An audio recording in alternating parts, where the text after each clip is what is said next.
यो चाहिँ हाम्रो होटल अगाडिबाट देखिएको दृश्य।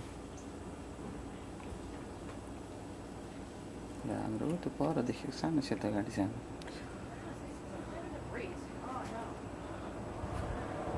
जस्तो रमाइलो छ। गाडीहरू कुदिरहेको छन्, बाटो जस्तो छ, अरू मान्छेहरू आउने मान्छेहरू आइरहेको छन्। ठाउँ त देखिन्छ होला नै, पर हेऱ्यो भने देखिन्छ नि यस्ता ठाउँहरू छन्। हामीले यस्तै यस्तै ठाउँहरू जाने जस्तो लाग्छ ल।